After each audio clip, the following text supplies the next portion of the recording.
क्या आप भी माइग्रेन जैसी गंभीर बीमारी से लड़ रहे हैं? जी हाँ, मैंने इस बीमारी को गंभीर बोला है।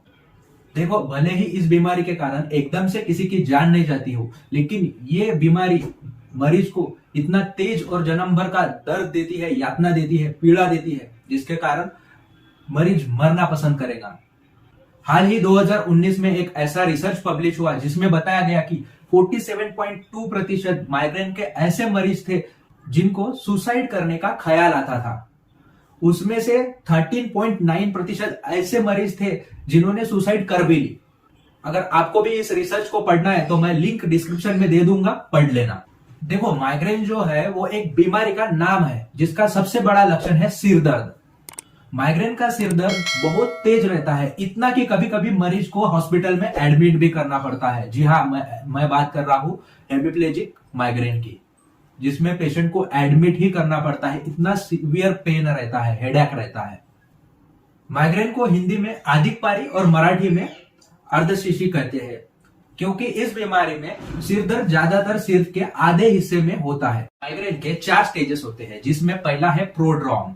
इस स्टेज में सिर दर्द शुरू होने के 1 या 2 दिन पहले कुछ ऐसे लक्षण दिखाई देते हैं, जैसे कि चिड़चिड़ापन, गर्दन में दर्द या अकड़न, कॉन्स्टिपेशन, कुछ भी खाने की तीव्र इच्छा होना, बार बार उबासी आना और दिन भर आलस रहना।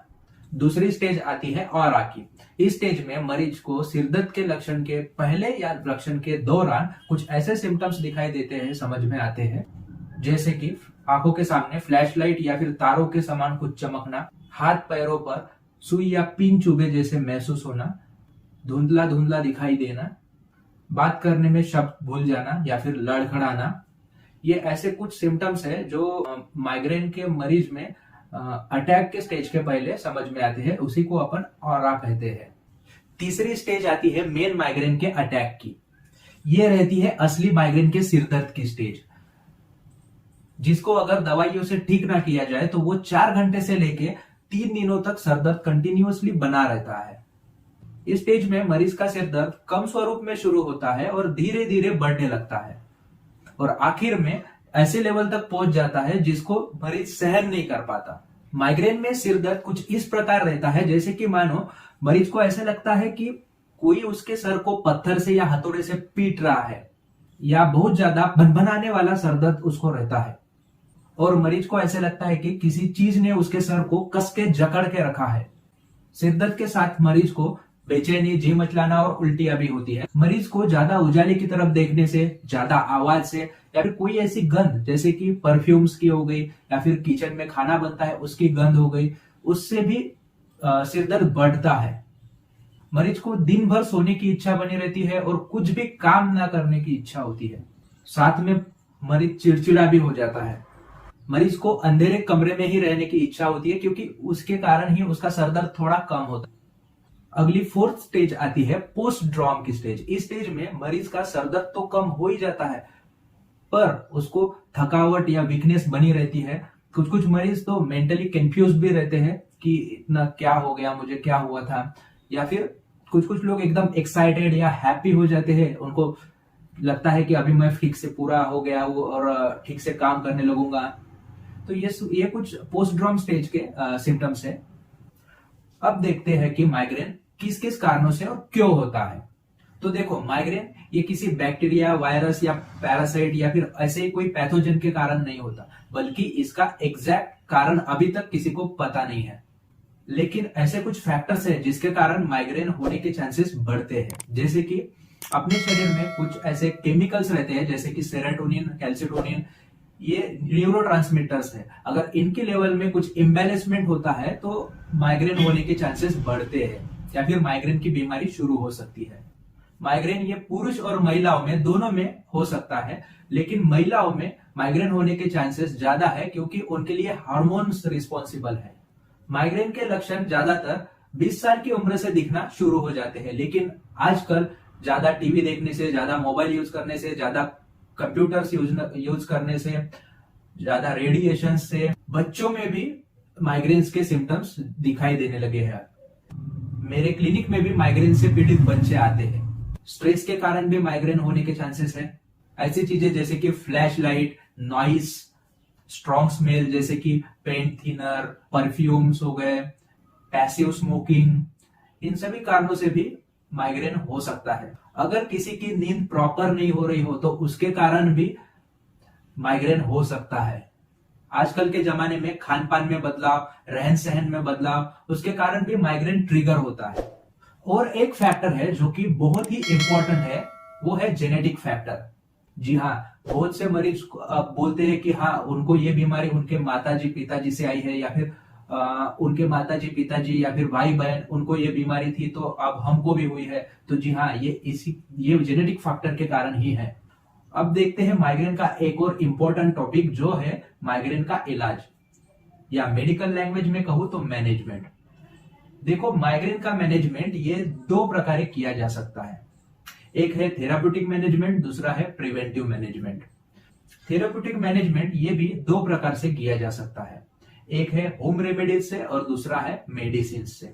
देखो, होम रेमेडीज से सिर दर्द या माइग्रेन पूरी तरह से कभी ठीक नहीं होता। हाँ, उसकी सिर दर्द की तीव्रता थोड़ी कम की जा सकती है, लेकिन पूरा माइग्रेन पूरी तरह से ठीक नहीं हो सकता।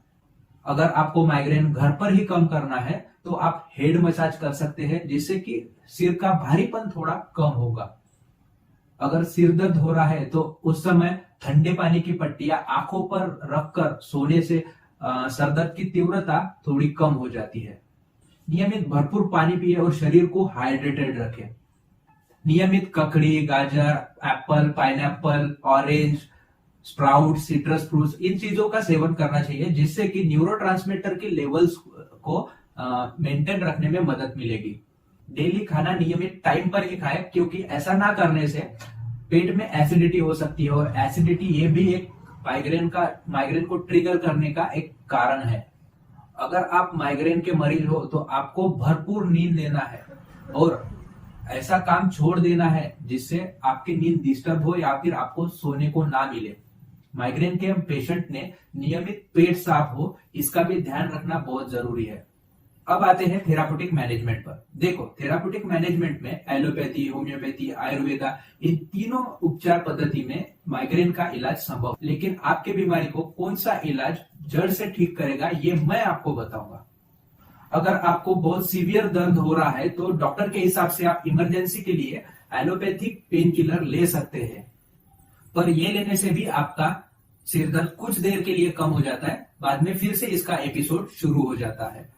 जब तक माइग्रेन का कोर्स पूरा नहीं हो जाता तब तक सरदर्द बना रहता है। देखो, एलोपैथिक दवाइयों का आप इमरजेंसी के लिए इस्तेमाल कर सकते हैं, लेकिन अगर आप उन दवाइयों का यानी कि पेन किलर्स का अगर बहुत लंबे समय तक और बहुत ज्यादा मात्रा में अगर सेवन करते हैं तो निश्चित रूप से सामने जाके आपका लीवर और किडनी खराब होना ही है।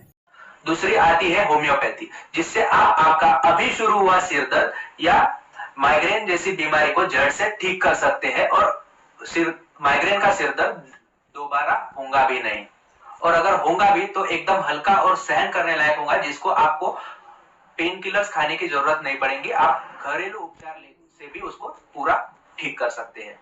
माइग्रेन के लिए होम्योपैथिक दवाई लेने का और एक फायदा है, जो कि है आपको भविष्य में कोई भी साइड इफेक्ट नहीं होंगे।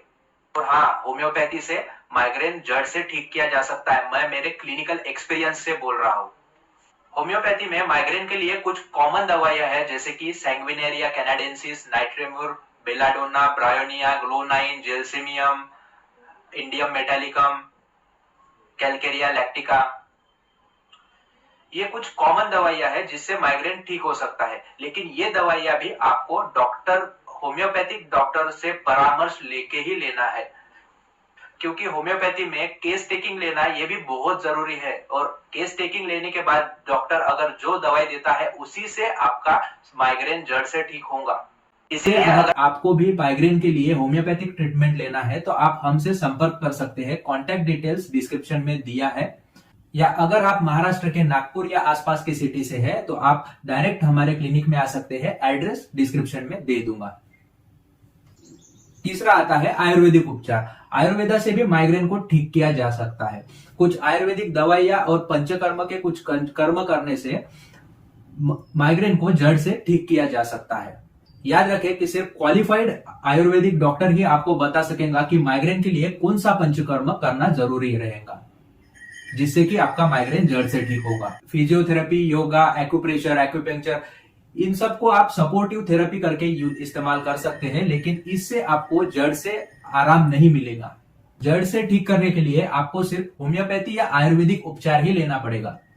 अब देखते हैं ऐसी बातें जिन्हें नजरअंदाज नहीं कर सकते। देखो, माइग्रेन को दवाइयों से कम या ठीक तो किया जा सकता है, लेकिन साथ ही में आपको इन चीजों का ध्यान भी रखना है जिससे कि आपकी तकलीफ और बढ़ सकती है।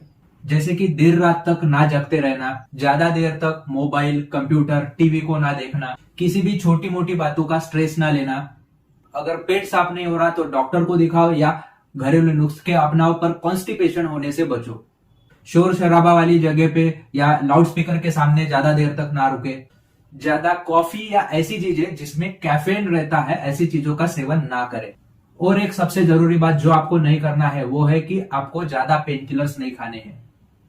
भले ही पेन किलर से आपका माइग्रेन या सिर दर्द कम होता होगा, लेकिन थोड़े से पेन के लिए भी आप पेन किलर्स की आदत ना डालें। पेन किलर्स ज्यादा मात्रा में और लंबे समय तक खाने से सामने जाके आपकी लीवर या किडनी खराब हो सकती है, तो इसका ध्यान जरूर रखें। अगर आपको माइग्रेन की बीमारी है तो धूप में निकलने से पहले सर पर कपड़ा या कैप और आंखों पर गागल जरूर यूज करें। और हाँ, मेरी पर्सनल आपसे एक सलाह है कि अगर आपको माइग्रेन को जड़ से ठीक करना है तो किसी अच्छे डॉक्टर के पास से होम्योपैथिक या आयुर्वेदिक दवाइयां ही ले।